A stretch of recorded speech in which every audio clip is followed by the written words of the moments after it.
Hello friends, Sri Tamil audio books சேனலுக்கு உங்களை அன்புடன் வரவேற்கிறேன்.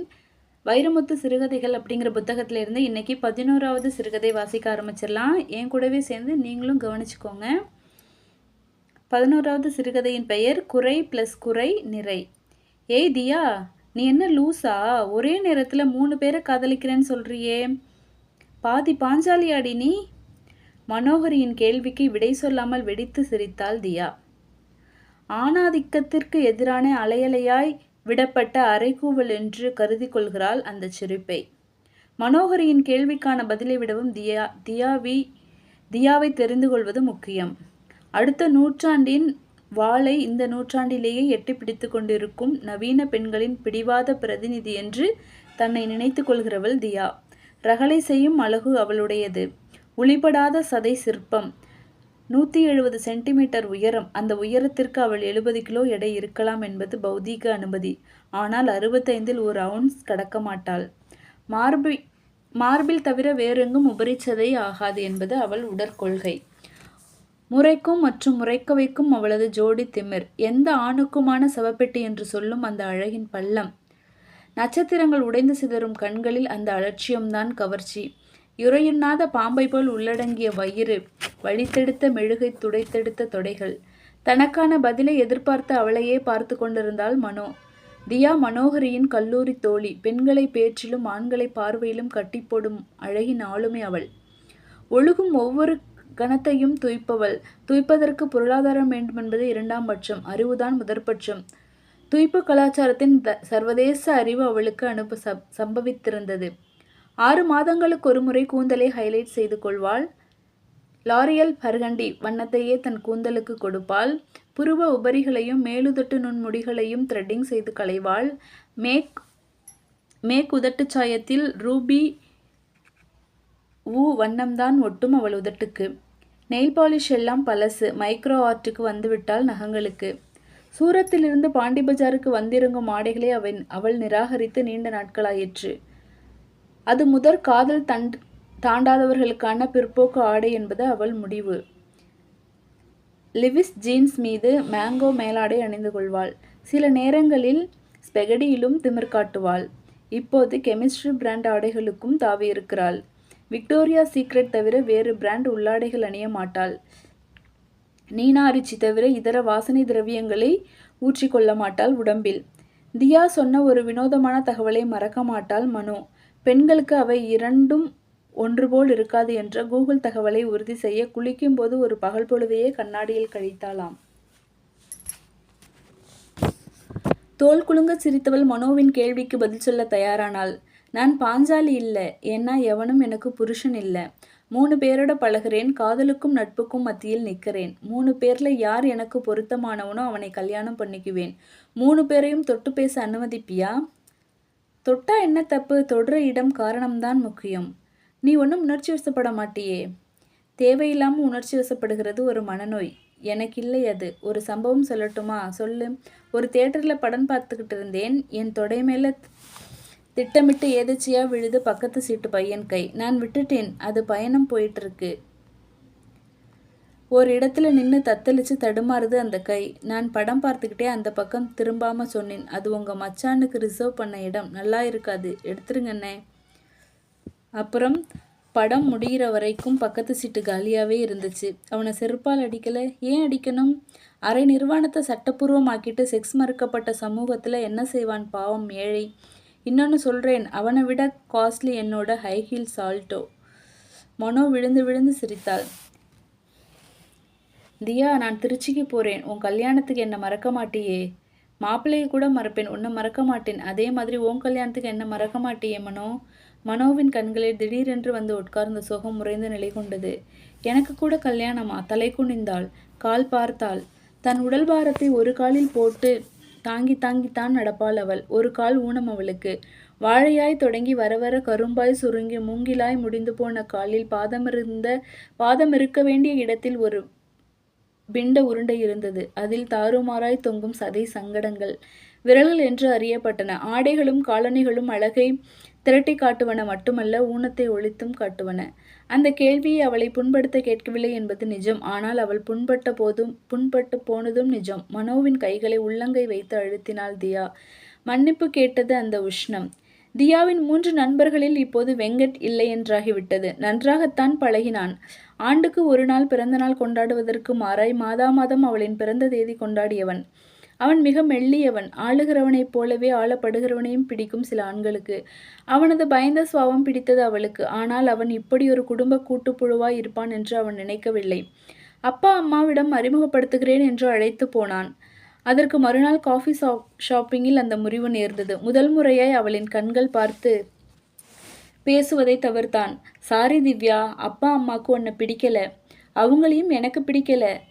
சரி சொல்லு, என்னை ஏன் பிடிக்கல?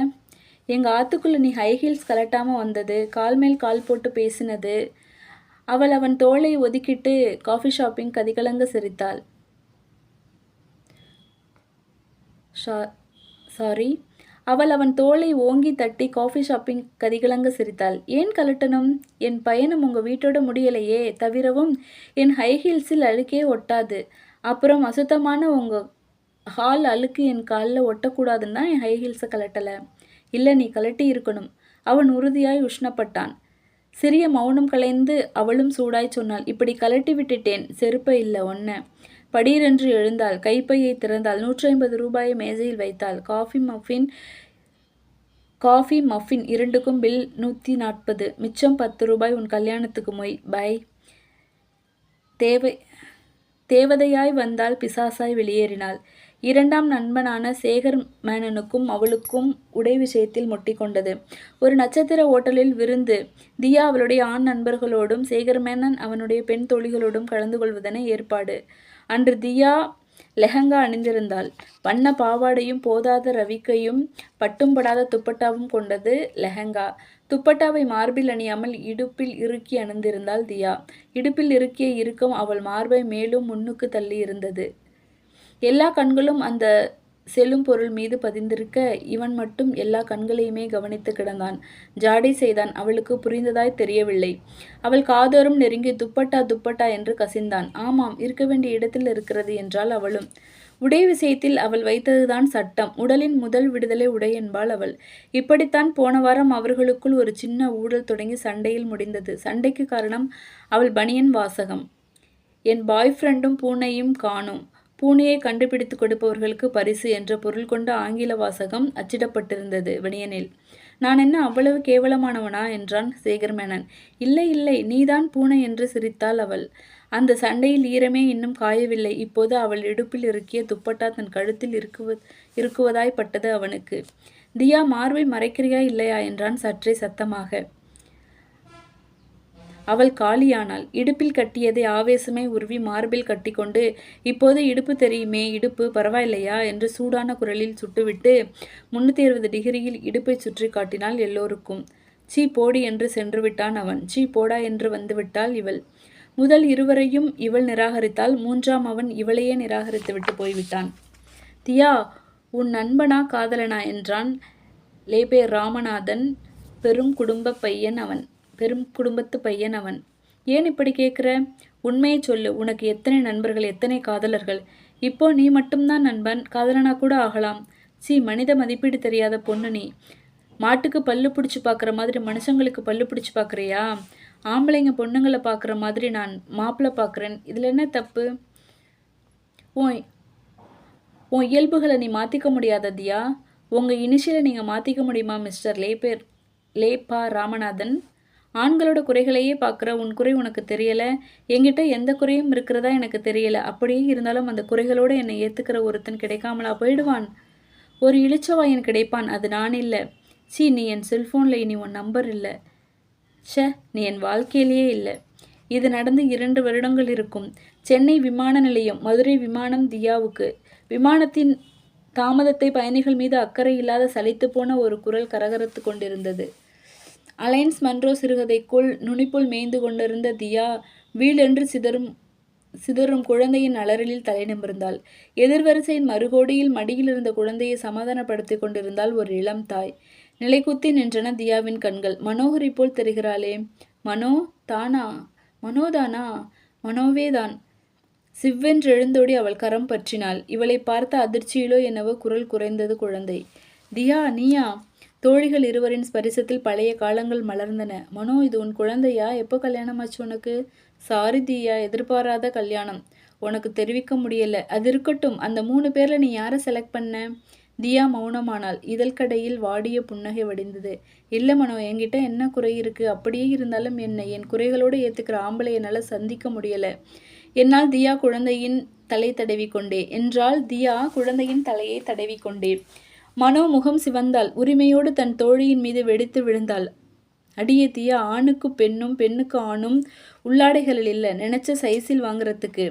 ஒருத்தர் குறைகளை இன்னொருத்தர் நிறையை ஊற்றி நிரப்பிக்கிறது தான் கல்யாணம். உன் உடல், உன் திமிரு, உன் தரிகட்ட சுதந்திரம் தான் உன் சுயம்னு நீ நினைக்கிற. அது சுயமில்லை, சுயநலம். எந்த பொண்ணும் சுயத்தை விட்டு கொடுக்க கூடாது, ஆனால் சுயநலத்தை விட்டு கொடுக்கலாம் இல்லையா? ஒன்று தெரிஞ்சுக்க தியா, தன்னை தன் குறைகளோடு ஏற்றுக்கணும்னு ஒரு பொண்ணு நினைக்கிற மாதிரி தான் தன்னை தன் குறைகளோடு ஏற்றுக்கணும்னு ஆணும் நினைப்பான். குறையில்லாத மனுஷங்க யாருங்க?